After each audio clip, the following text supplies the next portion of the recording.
talents. It's not being mayabang. Hello. Let's normalize being proud of our kids, 'di ba? Kasi when we are proud of them, they too are proud of themselves. There will be times na bakit siya, yun lang yung ano niya, pero sobrang may patarpulin yung nanay niya. Tapos ako, ganito, ganyan.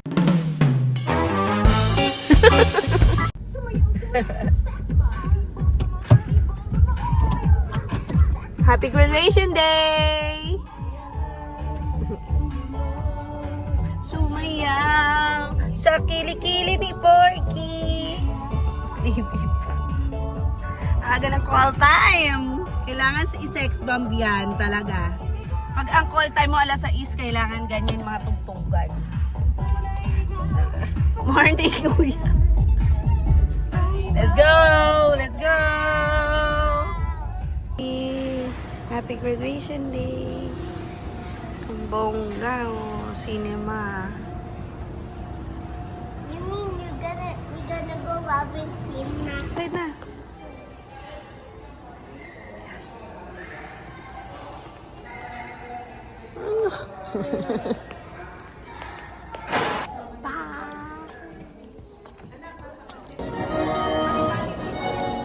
Porky!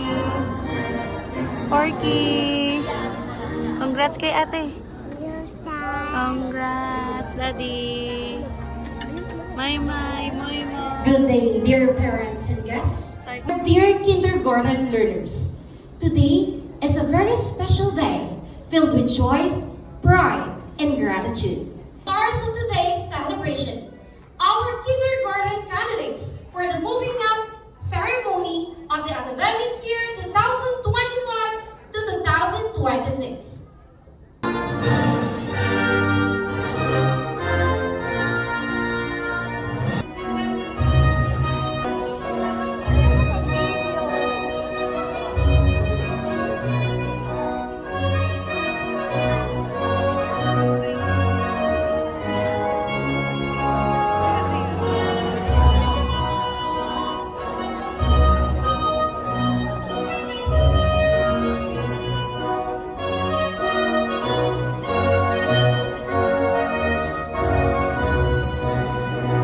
In our next learning journey, we have learned and the things we have achieved this school year. We would like to thank our teachers for teaching us, guiding us, and taking good care of us.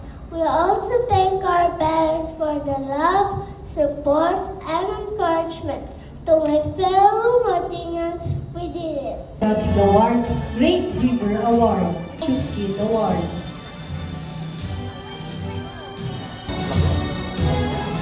Poblete Moraya Pauline A, Kinder Body Award, Great Giver Award, Participative Kid Award.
Goodbye, kindergarten. We'll see you soon as we step forward beneath the moon. We're ready now for first grade fun. Our learning journey's just begun. Moving up, we're so proud today. We've grown so much in every way. Little seeds to flowers, we're shining stars with all our light. We sang our songs and played our games. Moving up, we're so proud today. We've grown so much in every way. Little seeds to flowers spread. Learn numbers too and all their names. We made new friends, we laughed and smiled, and learned to share like every child. We'll miss you all, but we'll remember the happy times from now till forever. Moving up, we're so proud today. We've grown so much in every way. From little seeds to flowers bright, we're shining stars with all our light. Goodbye, kindergarten. We'll see you soon as we step forward beneath the moon. We're ready now for first grade fun. Our learning journey's just begun.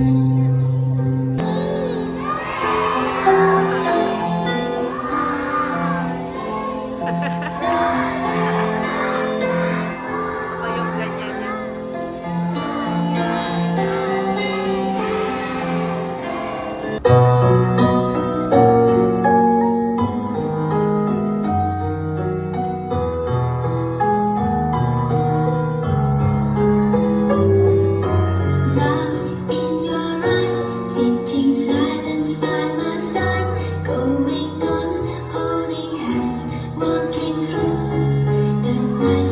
I can fly, I'm proud that I can fly, to give the best of mine till the end of the time. Believe me, I can fly, I'm proud that I can fly, to give the best of mine, the heaven in the sky, the heaven in the sky.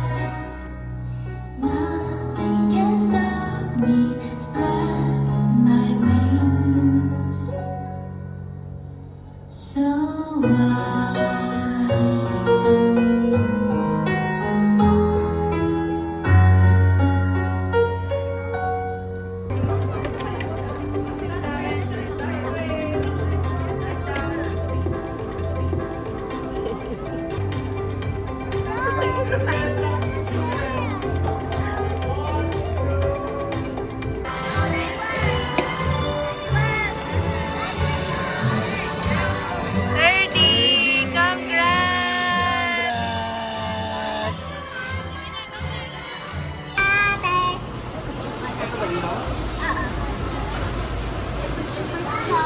Oh, what will you say kay 30?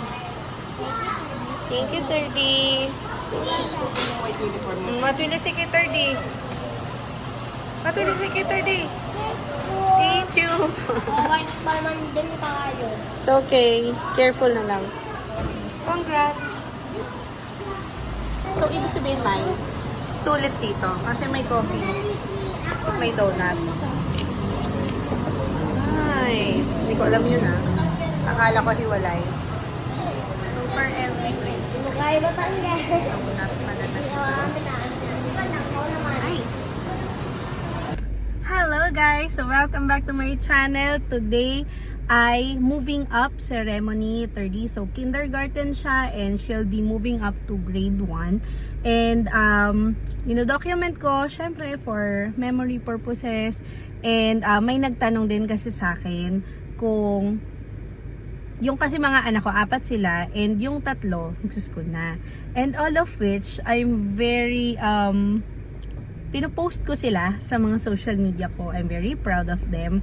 And they're very, mga achievers ba? Alam mo yung mga competitive sila by nature. So, na-receive ko tong tanong na to, anong ginagawa ko daw para daw maging ganon yung mga anak ko? Bakit sila naging competitive? So, hindi ako naniniwala na it's in the genes. Kasi kami ni Raymond, mediocre lang naman kami. Mediocre. Hindi kami sures. Pero hindi rin naman kami yung talagang summa cum laude levels. Pero, yung mga anak namin, si Maymay, sa Science High siya, tapos lahat sila competitive. So, tinitingnan namin ano nga bang ginawa namin para maging ganun sila. So, unang-una is hinayaan namin sila mag-enjoy. So, sa bahay namin, walang pressure sa pag-aaral na kailangan ganito yung grade mo or kailangan ganito, dapat gayahin mo yung kuya mo, dapat gayahin mo yung ate mo. So hindi kami ganon sa bahay. Sa bahay, meron pang mga times na uma-absent sila sa school para lang umattend sa mga gatherings, like kunwari birthday ni 30, absent yung tatlong magkakapatid para lang sa birthday ni 30. So ang mga birthdays kasi sa amin, mga special occasions na ganyan, non-negotiable. So basically we can say na chill kami pagdating sa school. Kumbaga may school life balance. Hindi puro school, puro grades sa school, hindi kami puro ganon. Kapag summer, hinahayaan namin silang mag summer sports clinic instead of tutorial centers. So nag-enjoy lang sila. Kumbaga chill lang, walang pressure. That's number 1. So let them enjoy studying. Second, we celebrate yung mga wins nila. Malaki man yan or maliit na bagay. I remember one time, si Maymay, sumali siya sa isang photojournaling ba yun? Or editorial. Basta sa newspaper, sa school paper yon. Tapos hindi siya nanalo. But, sabi namin, kahit natalo ka, magse-celebrate tayo. So, pumunta kami sa Eat All You Can na parang seafood eat all you can dito sa Bulacan. Sinelebrate namin. Tapos yung bata, si May, nakatulala lang siya. Like, bakit tayo nagse-celebrate? Hindi nga ako nanalo. So, we were like, anak, manalo ka man o matalo ka, we will celebrate you kasi you showed up. Kumbaga, yung fact lang na you did your best, you tried, alam mo yun, naging matapang ka to face that challenge. It's worth celebrating na. So, honor man, hindi man honor, manalo man, matalo man, ganyan, lagi silang sineselebrate. And that factor, ang nakita ko talaga na sobrang malaking effect bakit competitive yung mga anak ko. Kasi, nakikita nila na hindi sila nananalo pero sineselebrate namin sila just by showing up. So what more kapag nanalo sila? So for example, si 30 ngayon, 3 yung medal niya. Kaya nandito kami sa Nandito kami sa likod ng bahay. Chares. Nandito kami sa Acro Residences kasi ang hiningi niya na reward ay swimming. So dito kasi sa Acro, it's parang parang mini hotel sa likod ng subdivision namin. So very near. Actually, kaya mo siyang lakarin. So, pagka merong mga small wins, big wins, actually big wins lang pala yung dito. May mga big wins like may mga medals or may mga contest na sinalihan. Nung nanalo siya sa singing contest tsaka sa tula, dito din siya. Gusto rin niya mag-swimming dito kasi affordable lang. Parang overnight namin is 2,800 pesos. So, overnight na yun, kompleto na kami. So, kesa sa pumunta kami ng resort, tapos iba pa yung entrance fee, iba pa yung room. So, more than that, kumbaga, mas kami dito. Sulit kami dito. So, yun. So, di ba, small things, sineselebrate. Big things, syempre, mas sineselebrate. So, mas ginaganahan sila na, kailangan galingan ko kasi para makuha ko yung gusto ko, parang ganon. So, yun yung nakita ko na isa sa malaking factor talaga, ba't sila, And then, third naman is, pag may medal sila or may award sila, hina-highlight talaga namin. We are really proud of them. Hindi kami yung nahihiya na, kasi diba minsan as a parent, parang iniisip mo, wag ko nang iyabang. Kasi pag iniyabang ko, magmumukha akong mayabang. So, it's not being mayabang. Pagiging mayabang is when you compare. Like, anak, alam mo, ang galing mo sa ganito. Hindi ka tulad ni ganito. That is pagiging mayabang. When you feel that you're better than other kids, or you're a better parent than other parents, so, or your kid is a better kid than the other kids, so that is mayabang. But when you alam mo yun, pagka proud ka lang sa anak mo and you just show them na, anak, I'm proud of you, and you give back to God what yung talent mo, yung wisdom mo, yung galing, yung mga gift mo. We thank the Lord for that, and glorify natin si Lord by being proud or by sharing your. Pero alam mo yan, kapag ka yung ikaw hindi mo masyadong dead mala kasi nga low-key ka lang, ganyan. So, syempre, yung anak mo, hindi niya malaman, parang, masaya ba yung nanay ko? Kasi ba't parang hindi naman siya masaya? And then, there will be times na bakit? So, yun. So, those are my top 3 tips on how to raise competitive children. Yun. So, you don't compare them, you let them just enjoy, and then, you celebrate wins, and you be proud of them. So, yun. So, for this vlog, that's our main topic, pero right now, medyo matagal na tong chika ko, and I need to go to the hotel na para naman ma-assist ko ng mga bata, kasi swimming na talaga sila. So, let's go! Nakita ko na yung dream card. Orgel, look at my dream card. Bagay ka. Kasi, pang